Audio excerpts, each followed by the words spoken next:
Bueno, ahora fíjense en la otra cara, en el entorno de la marcha campesina. Cientos o por lo menos unos cuantos, ¿verdad?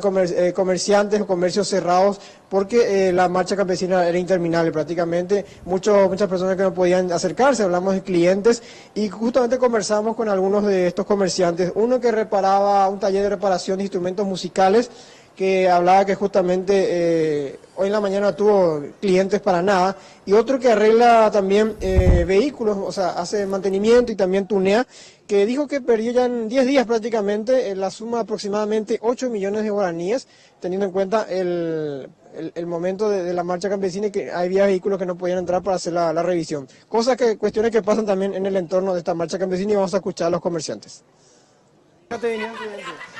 No, porque no pueden entrar ni salir en ningún lado. ¿Qué opinas de la reacción de la gente que te recrimina, los campesinos? ¿Qué opinas de la reacción de la gente que te recrimina porque le critican? No, para nada. ¿Cuántos clientes tenías hoy? Y yo todavía nada. Bloquean todo, no hay una manera de trabajar y yo no sé que si el gobierno le vuelve a dar, le está dando la plata que yo estoy pagando mi impuesto, le está dando a ellos otra vez. Me parece una burla para todos nosotros, para vos, para mí, para él, para todos, ¿verdad? ¿Cuánto es tu pérdida económica? Y en 10 días estoy perdiendo más o menos 8 millones de guaraníes. Sí. Empieza de faro, ¿eh? No, completo. Yo instalaciones, equipo de sonido, instalaciones varias, pulida de vehículos, pulida de faro, limpieza de tapizado. Bueno, habrán escuchado de fondo algunos gritos y cornetazos también de la marcha, y es en realidad en una especie de repudio, porque estábamos haciendo entrevistas a los comerciantes que estaban en la zona. También hubo quejas de luego de los conductores que, como siempre, se estuvo generando.